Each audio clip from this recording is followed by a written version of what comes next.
Okay.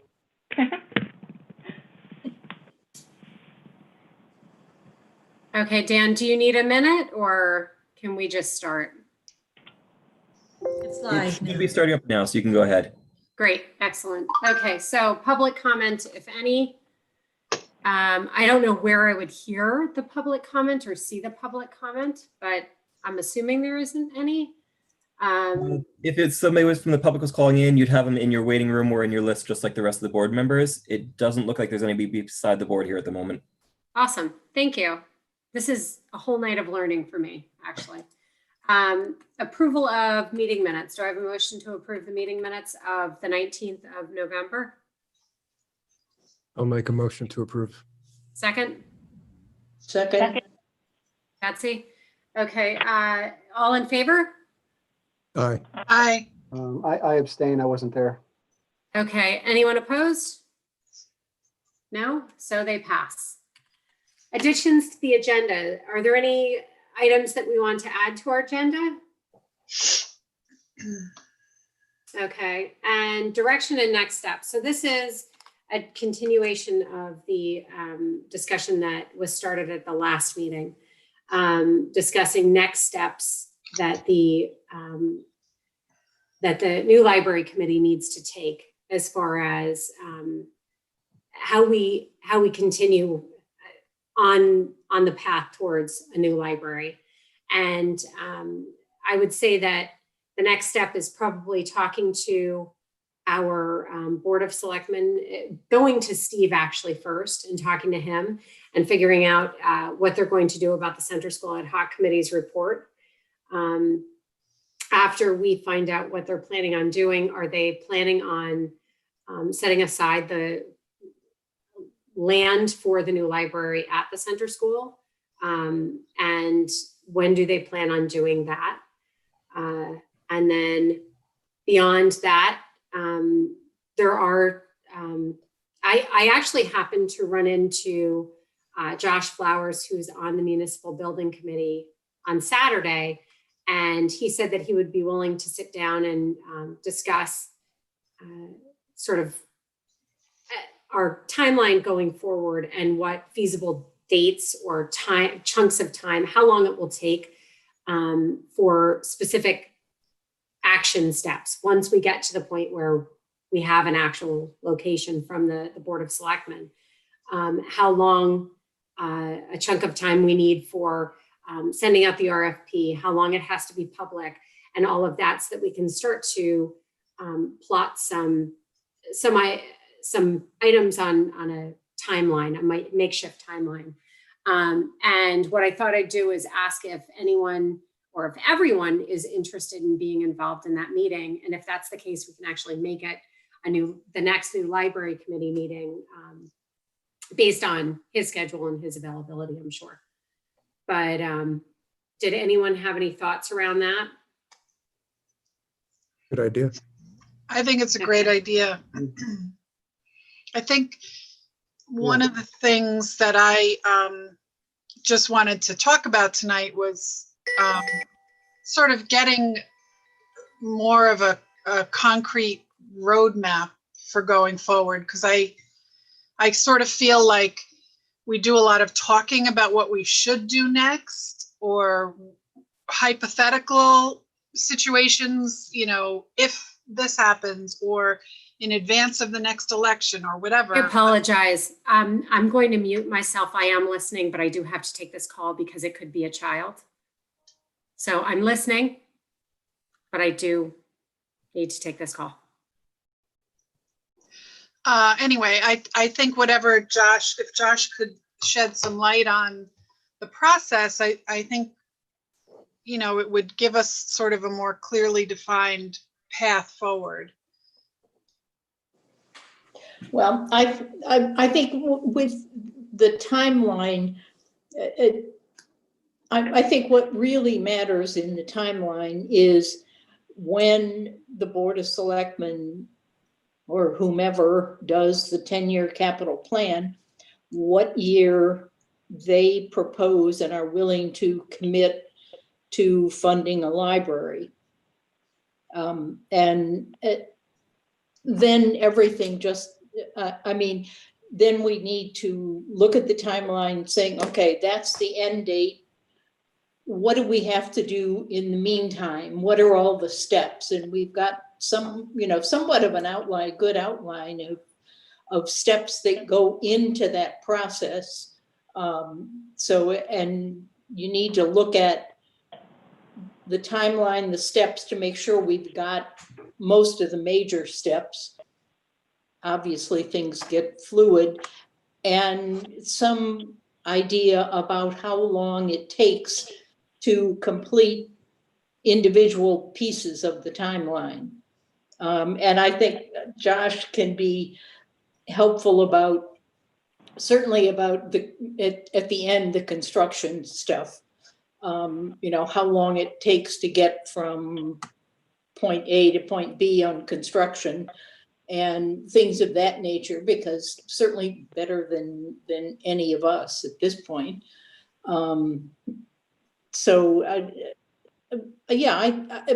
we need some kind of fixed point, and then you start with what D-Day is, and everything else is D-Day plus 3 months to get this task done, plus a year and a half to get this done, so that we're not constantly changing the dates, which is why D-Day came about as a concept, so that you can just say this advances by this amount, doesn't matter when it starts, still going to take us X amount of time to do the next step.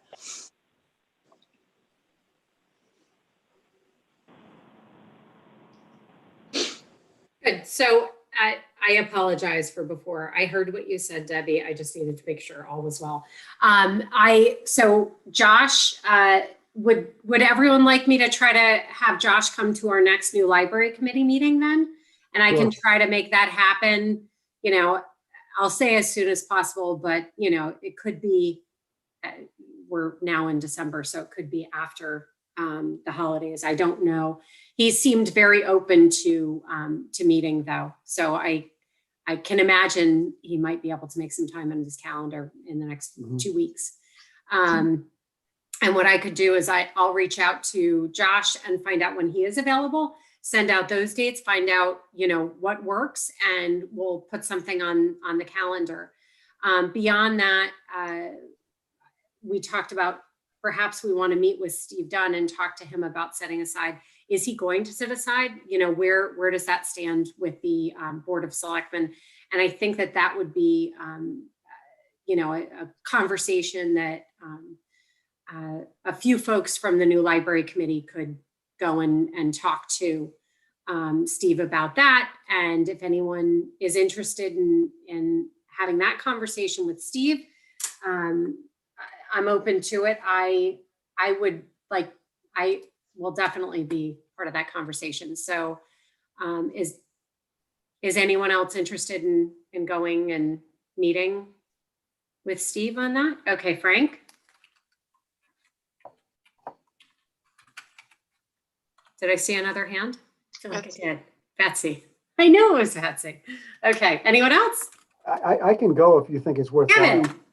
If you think it's worthwhile. Okay, I think absolutely. in our last meeting, we also discussed whether or not we should invite him to our next meeting.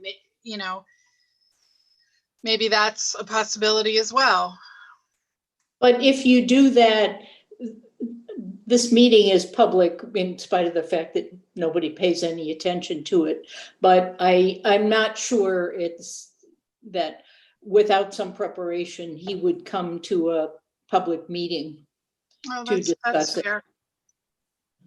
So it may be something that he would think about later on, but I think you need to do it quietly first. At least prep him for what we would like to talk to him about. Yeah. Okay, so we're going to have a meeting with Josh Flowers, the whole group. I'm going to try, and then Frank, Betsy, Kevin, and I will try to go to Steve Dunn and just have a conversation as far as what's going on, are they going to set aside the land? How are they going to do that?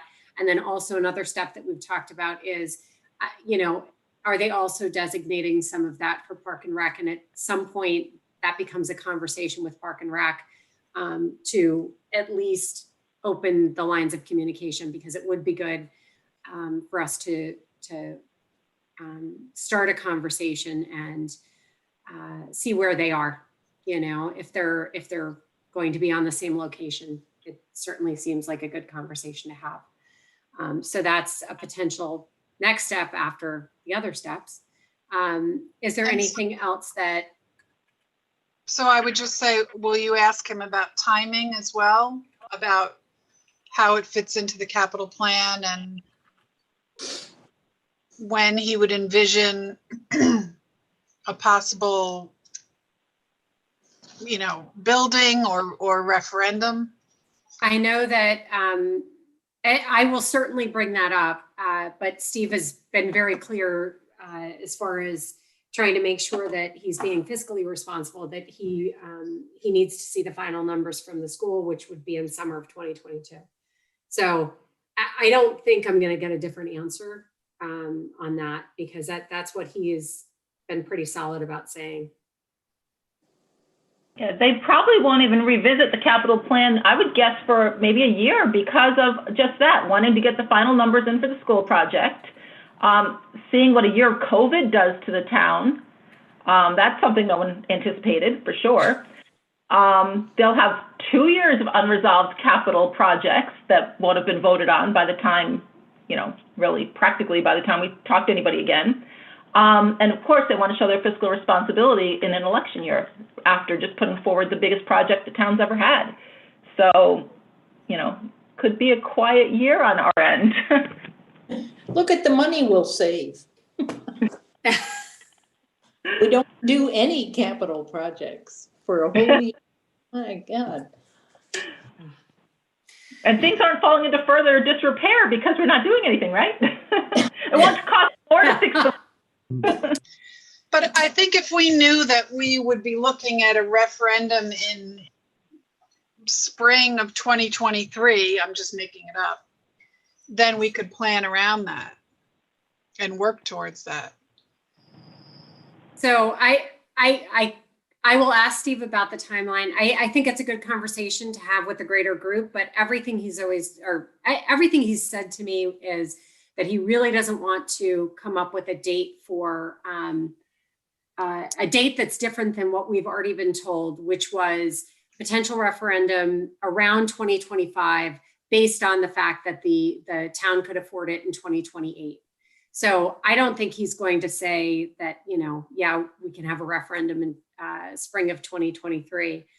I don't even think that would really be feasible if we didn't have an architect in our capital budget until the 2022, 2023. Right. So if it's 2025, maybe just ask him if that's still what he's thinking, Yeah, last we spoke, he said that he wasn't willing to move that date. But there could be some wiggle room. That was it. But I don't think, I will put that down as something to bring up, timing, and see, if he's looking to change the dates that he's set. Okay. And as far as Josh, meeting with Josh, Frank had offered to compile a list of all of the questions that we have for Josh, so that we get a really good understanding and really maximize our time with him. So if you have questions or any questions that you can think of that we might want to ask Josh Flowers, if you could send them to Frank, he'll compile them. That would be really great. And then for Steve Dunn, we're talking about timing. We're talking about when it fits into the capital plan. We're also talking about setting aside the land. What is the Board of Selectmen's plan at this point? Are they going to set aside the land? When and how are they going to make that decision? If he can tell us that. Okay, and then those seem like some pretty solid next steps. Are there any other things that we should add to that? I just want to double check, Christina, you said Steve Dunn said he doesn't want to put this out to referendum till spring of 2028? And the earliest No. would be 2025? 2020, where the library and the 10-year capital plan right now is in 2028. And that means that we assume the date of about 2025 to go to referendum based on the fact that it's financed after we go out to bond as a town after the library is built. So that's when we can bond for the library in 2028. That's where it is in the capital plan right now, the 10-year. So we assume a referendum in about 2025. So move in 2028. Move in and finished in 2028. Okay. Seems like a long time, right? But it'll Yeah. fly. It'll fly. Yes. Yeah, and it's tough. I mean, I know how enthusiastic and hardworking everybody is. We're all, kind of like the doer kind of people. So it seems so frustrating. We know how great, a new library would be for the town. So it seems like, oh my gosh, that's so many years from now. Like, what should we be doing? Like, can we do anything? We always want to do things and fix things, move things forward. I mean, we can always be marketing the library, advocating, shining a light on every single great positive thing that happens. It's interesting, exciting, helpful to the town. So, just keep on that a lot. Keep building relationships with leaders in town. They sound like little things, but they'll be helpful down the road. Try to keep that enthusiasm and vision going, It allows for that much more time also for fundraising. Right, which I didn't mention that because that's the purview of the foundation, so I was trying not to go there. I'm trying to separate. I went there. I was there in my head. Yeah, sure. Okay, so The other thing to keep in mind is that they already went out to bond for half of the school money and were able to save $1 million How many? by doing that. How much, Yvonne? One figure I heard was 21 million, but they've saved a significant number of millions by going out to bond for half of the money at a really incredibly low rate. So that makes it possible to think about moving the date earlier, not much earlier, but the other factor to keep in mind is in all likelihood, if we're seriously waiting until 2025, it's very likely that the police station will plow right ahead and get in front of us. So they've already got their, plans. They're already, they've already got the land. And if that happens, that pushes us out further. So I think if there is a way for us to have the conversation with Steve, and I agree, Christina, he's not gonna commit to any date until the school project is done. But I think we need to do as much as we can to show that we're really planning to push this project forward. And the way to do that is, I know, fundraising. I know Frank already went there, so it's okay. But I know that's the foundation's issue. Of course, that's one way, but the other thing is to keep our plans sort of marching forward and, asking for the funding for the architect and doing as much as we can. We did talk a little bit about STEEP grants in another setting. And one of the things we can do is, since the town only gets one application for the STEEP grants per town, you can't, if 3 different projects in town want to apply for a STEEP grant, only one application can go forward per town. So, so we can let it be known that we would like the library architect plans to be considered if steep grants are opened up again next year. And that is a decision that comes out basically out of Steve's department, because he's the one that will get the requests from the different places in town, and they're only putting one forward. So we would like it to be the library architect project or architecture fees if they're going to open up the steep grants next year, if the state's going to open them up. So there are lots of things we need to keep our finger on the pulse of.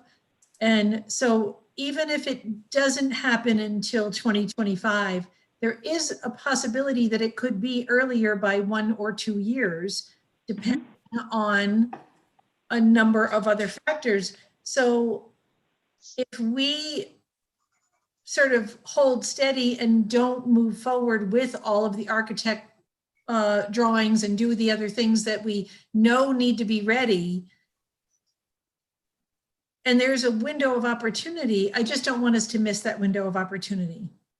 So we need to get a really solid, not only from Josh Flowers, but we need to get a really solid time frame for everything that is needed, and also all the things that are possible, like put the steep grant on there, make sure we're in there reminding him that the library architecture fees should be considered for the next steep grant. And there may be a number of other things like that that we can add to our timeline. I don't think it's a holding steady and silent phase. I think we have to continue to build on, like what Mary was saying, continue the relationship building. In January, we're launching at the library, we're launching a Tell Us Your Library Story program where we're going to start collecting testimonials. So there are a number of things we can do. Hi, Susan. Hi, Susan. You're You're muted. on mute. Susan, you're on mute. So we only have a half an hour more on the Zoom. Well, we have 2 people who are going to have to hop in a half an hour. So Yvonne, can you tell me what it is that you think is a next step other than the steep grant? Because I believe you're talking to the town about that, right? Yes. What next step are you thinking that? Well, I think like so in you said- addition to the conversations with Steve and with Josh Flowers, what are you thinking as far as a next step? Well, we've already said that, you know, trying to get the Board of Selectmen to adopt the Center School Ad Hoc Committee report. But the big question there is which one of the scenarios in that report are going to go forward, and, you know, how much of that do we have any say over? I mean, you know, Christina, you and I talked about how, you know, how much of it are we going to be able to control if the report's out there and they're going to adopt it? So I think trying to be maybe find out what the plans are for the Center School Use Ad Hoc Committee, find out if they, if Steve is planning to continue on with that committee, if he's going to continue the charge to try and assign dollar values to those scenarios that were listed in the plan. And if so, are we going to have an opportunity to sort of lobby for which one we think makes sense? Maybe we don't. Maybe we don't have that opportunity. That was not part of the charge to that committee ever. The costs weren't.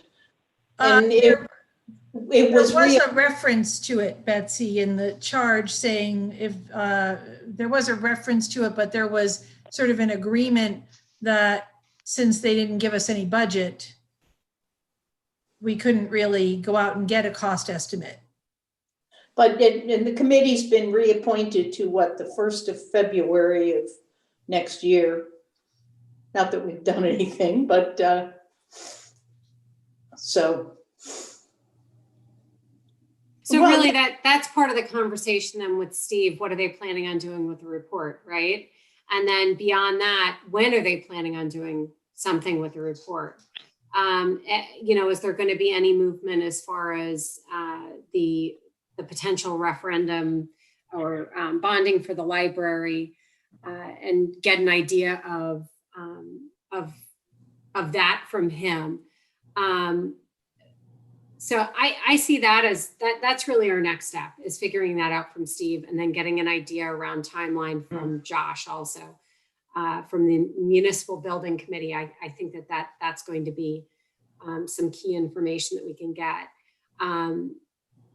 So I would say that we have 3 solid next steps as far as meeting with Josh, meeting with Steve, and then not only meeting with Steve, but also finding out what he's planning on, or what they're planning on doing with the report. Sorry. Sorry, Yvonne, Debbie. is there any need to redo anything like the space needs study? I mean, how long ago? It feels like that was done quite a while ago, and I feel like there's been such a housing boom in Brookfield lately that I wonder if anything like that needs to be updated during this time that we're waiting for other things to happen. So I did update it to some degree with 4D designs when they were converting the CAD program, or converting the drawings to the. And yeah. So I did update it a little bit, but it really ends up coming back to what we did was we changed some of the spaces to flexible spaces instead of calling it like a maker space or something like that.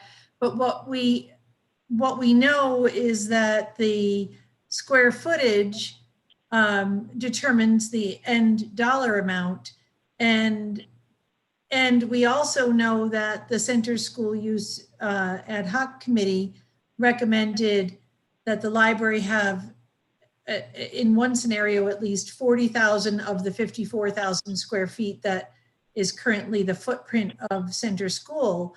And that was for 35,000 square feet of library programming space and book space, and then 5,000 unfinished storage. And that kind of ties our hands, so that even if the community changes and there's a higher need, we're going to be tied to that 35,000 square foot if that's all they're going to give us on that footprint.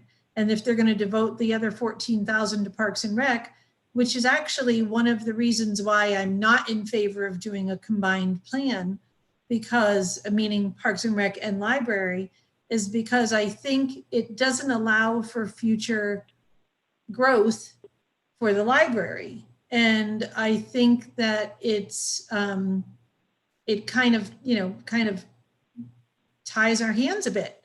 And if it turns out that the community grows, which is it's expected to, another 3,000 or so people, if a large portion of that is families with young children, there's going to be a greater need and potentially a need for more space. And we're going to be tied to that 35,000 square feet. That's the primary reason why I'd like it to just be a library location, so that we have the option of expanding should it be needed in the future. And then there's the whole idea of how do we go forward? I mean, there are potential pros for combining the project. There's the concept that Parks and Rec is very well supported in town, and that it would probably be looked upon as a favorable project. There's pros and cons, but updating the space needs study beyond the 35,000 square feet is going to be problematic at this point. Okay. Yvonne, wasn't the space needs study based upon projected population? They did project it out to 20,000, but what wasn't included in there was the different types of spaces that might be needed in the future. And so that's an unknown at this time. Sure. So But one of the things I've read quite a bit about is designing modularly so that, okay, so the town, let's say in 20 years stabilizes at 20,000. I had read that the multiplier would be 1.5. That gets you at 30,000. 5 more for storage, that's 35.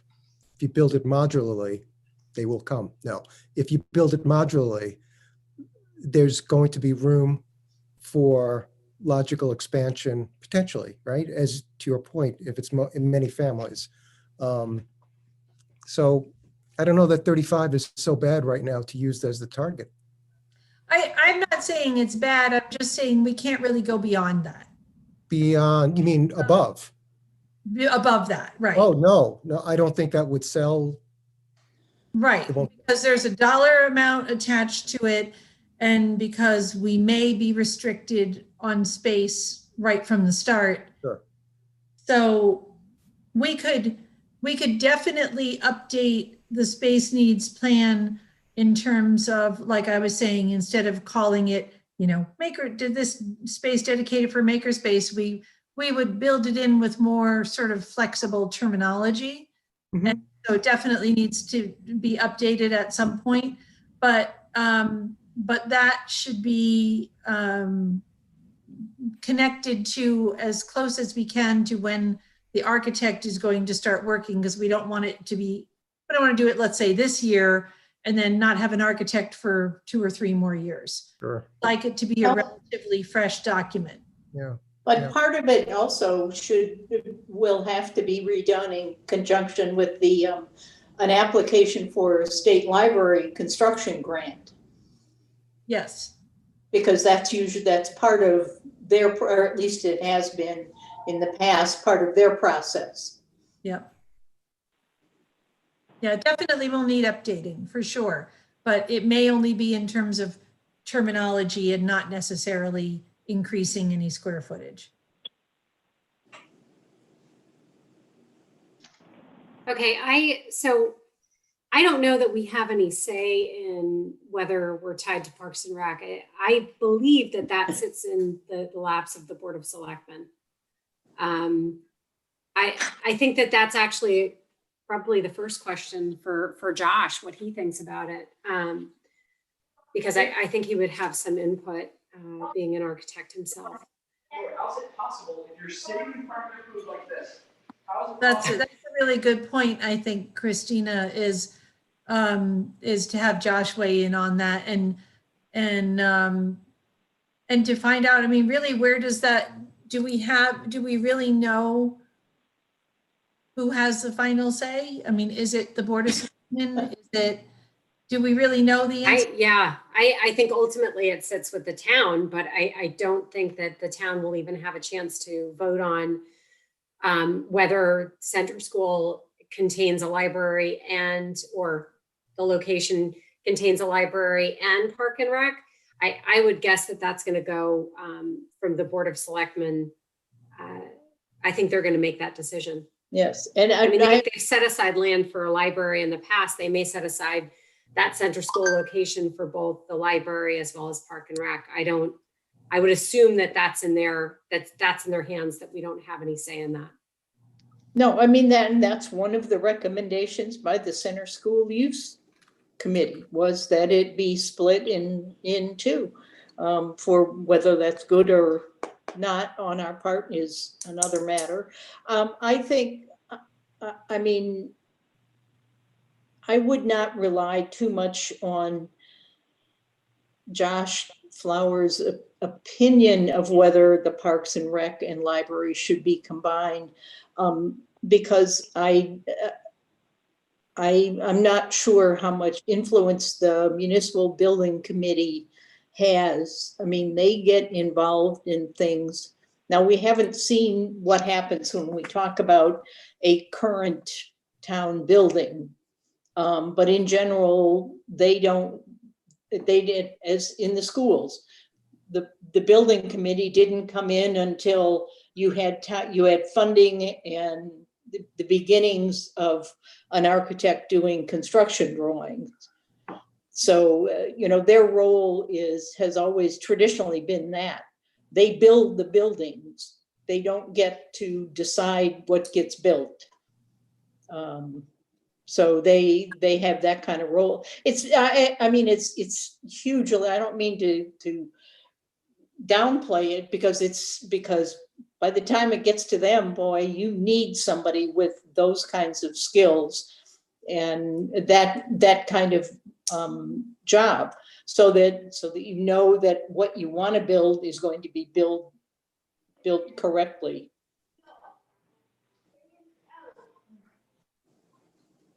So beyond that, just talking about next steps again, I think we have our next steps for the next couple of meetings.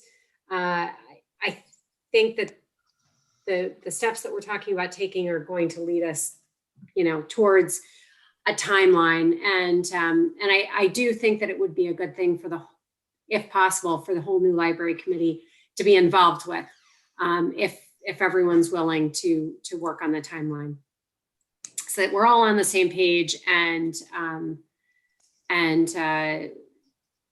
working on it together. I think that would be good. If you can't make a meeting, you can't make a meeting, right? Mhm. But we'll make it part of the agenda. Bye, Mike. It was Dan. Oh, was it? Okay. And then beyond that, we were going to talk about the 2020 update to the Tuthill and Wells drawing. And Kevin, I actually asked if you could just talk about the merits of getting that report, because there was some discussion around it last time. And I know Yvonne had mentioned that you would be a better person to explain the benefits. I wasn't part of the last discussion, as you know, but I only quickly went over the drawing that they sent. But what I understand is that they at least talked to Yvonne to get updated idea for space needs, and took what was done by Tuthill and Wells. And I don't know if they involved or looked at or fed off of the plan that was done by the firm from Richfield or not. But they at least updated that to bring us closer to today, so it is a little bit more current. And then they gave us 3 layouts using those space needs. Gave us 3 layouts of a 1-story building, a 3-story building, and a 2-story building, just to see the relationship of space and what kind of square footage you think you need, what they think we would need. And I thought it was kind of interesting is that the multi-story buildings need about 5,000 more square feet, because you have stairs and elevators and hallways and things, where a 1-story building is smaller. So it's a little bit more efficient space-wise. But I thought that was interesting. But I think it was kind of a basic endeavor and worthwhile to get us up to date for today. And since it hadn't been done, at least since the Richfield firm hadn't done it in whatever it is now, 3 years. So I think it's worthwhile. Great. Okay. Did anyone have any questions about it? No? Okay, great. Thank you, Kevin. Okay, we can go on to old business. I'm trying to be very mindful of the time, but we can almost skip over location, Center School Ad Hoc Committee. It's really old business. We already know what's going on there. Strategic direction and timeline. Like I said, I'm going to add that to the agenda going forward. Messaging, I don't believe that there is any at this point. Discussions with boards and departments. Confirm date for next meeting, and then next steps. Is there anything else that anyone believes that we should do before our next meeting? I'm thinking about our timeline here, and I'm still a little, I can't, this building is going to sit vacant if we get allowed to take over Center School, if that gets pointed in our direction. The building is going to sit vacant for like 5 years, which just, that's, hopefully the town is smarter than that, because it costs whatever, I don't know, $100,000 a year to keep that building just survive, just to live as a building, and not decay.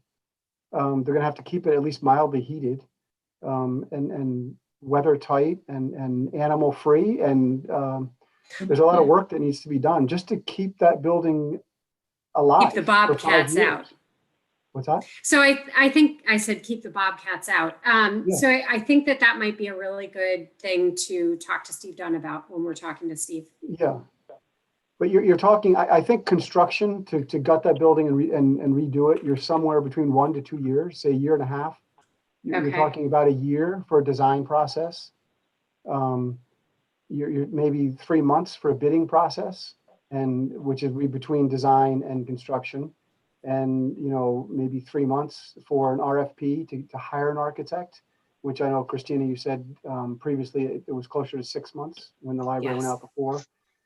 So, you're approaching, something like 2 or 2.5 years of work, to get that going. So if they don't think we can actually get in the building until 2028, this is, 2025-ish, that this has to be, which is still 5 years out from now, when the building will be vacated supposedly in fall of 2022, I think, or spring on this fall. I think they moved to the new building. Good point. Good point.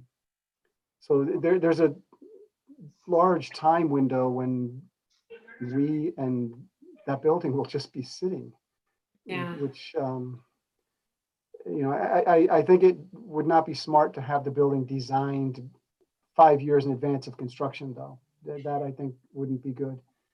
But if they can find a way to get the budget to work and get the capital projects in line and move us up, it would be worthwhile, very worthwhile. I mean, there's just a huge gap going to be sitting there. Mhm. So that's a really good thing to point. bring up to Steve Dunn. Yeah, Yeah. that's really Vicky. good thinking. Yeah. The other thing that we should maybe ask for clarification on is the center school report made a recommendation of what to do with, speaking of leaving buildings vacant, Kevin, what to do with the current library building if we were to move into the center school building. And the recommendation was that perhaps the Board of Ed could move into the library building. And that is, from what I understand from the finance department, is not going to be under consideration because the finance department and the Board of Ed or not Board of Ed, the administration offices are combining some services. And that would require the school administration offices to remain at town hall. So that would not be a viable option then to move those offices. So the point is, it would put us back to the drawing board in terms of trying to find which, what could be done with a vacant 182 Wisconsin Road building. So, Well, the town is doing they're hiring somebody this year to redo town hall. I mean, the option is about expanding town hall, because that was on their master plan years ago, or deciding, well, if it's not the school administration, who else can we move out to another building? Or one of the things we said, you could do it, sell the building. It's, it's still like, it's not, I mean, I know we looked at center school as a commercial, and that was, I think it was way too big as a commercial space. But the current library building is actually, I think, probably useful. On the other hand, that I think It's something certainly the town's gonna have to look at if and when we get to move to the center school location. And my guess is that's probably in the thoughts of when they're trying to redesign, reorganize town hall now, is how much space, how many departments do we have to move to create enough space to keep the school administration in that building? So I just got a text from John Lucas. Apparently he's watching the meeting. He's not the finance director. What is he? The treasurer. Treasurer, the town treasurer. I'm sorry, John. But he said that yes, the BOS definitely decides the overall design to be prioritized. And then it's with input from residents though, very likely. And part of the overall long-term capital plan, they'll prioritize which ones to push forward to the BOF. So that's confirmation of, who makes that decision, which is great. Isn't it great someone's actually watching the meeting? Like, I didn't know that was going to happen tonight. So much learning. Okay. I think this is a little bit interesting. Center School is actually structurally better than the library building right now. Yes. That's fantastic. There's a steel frame inside of 2/3 of it anyway. But the existing library building is unreinforced concrete block, which is outlawed by code about 20 years ago.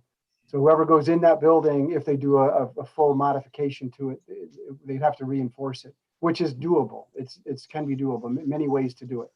And it's a simple building. It's just a rectangle. So it can be done. But that's just the hurdle that whoever goes in that building would have to jump over when they get there. Kevin, can you talk for just a second about what you were saying, that how the load-bearing walls are situated in the center school building?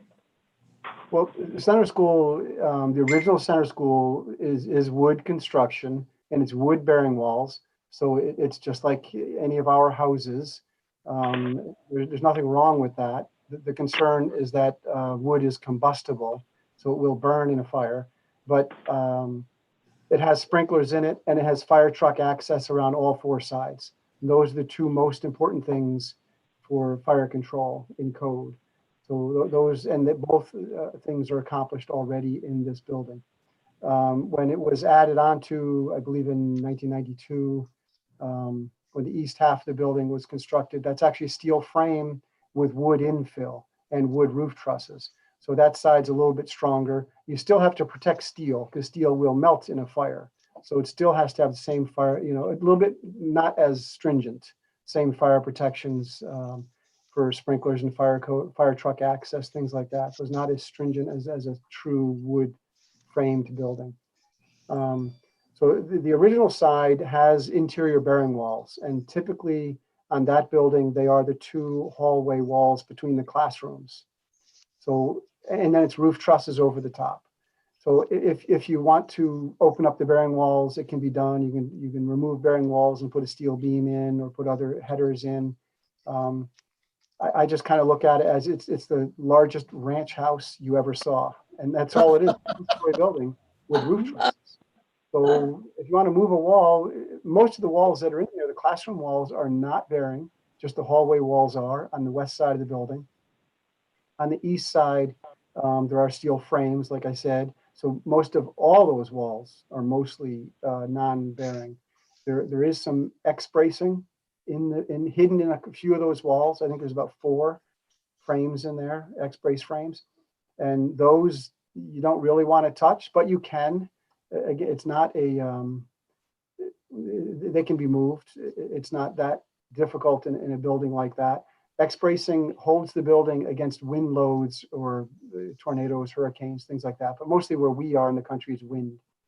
So, and it's a wide, flat building. So wind is not that great. Wind is more important when it's a tall building, and there's not a big footprint. This has big footprint, not tall. So wind is easier to control. So it is doable to move those X bracings if it comes up and it's in the middle of Yvonne's desk or something like that. We can move it.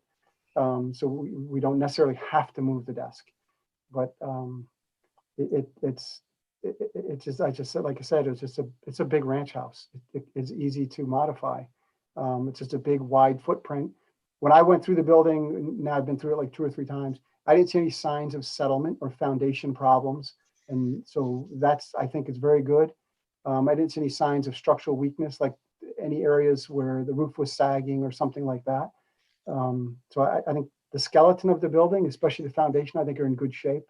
And, we can renovate the inside almost freehand, whatever you want to do is pretty much doable.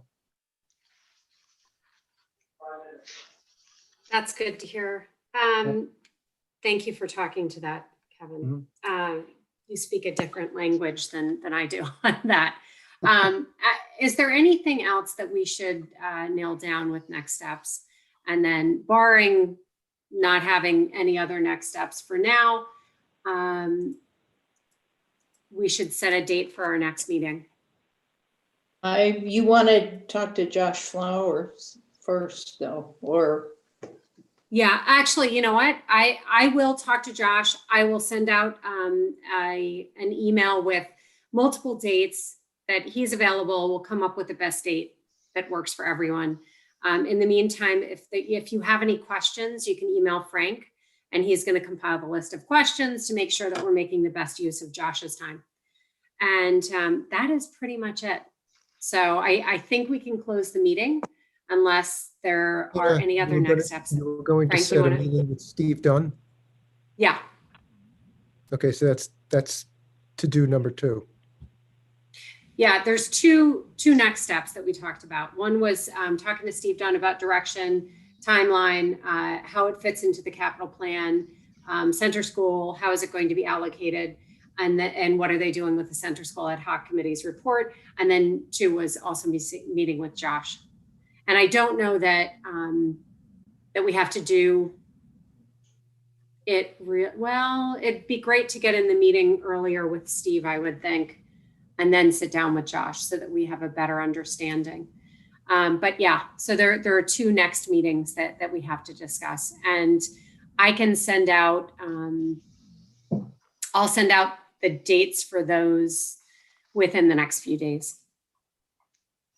Is there anything else to discuss? I know that some folks have to go at 6:30 and at 6:30. I got to jump off and go to the next Thank you meeting. so much. Yeah, thank you Thanks, so much. everybody. And I think we can end the meeting at Bye-bye. 6:30 for everyone else. Yes?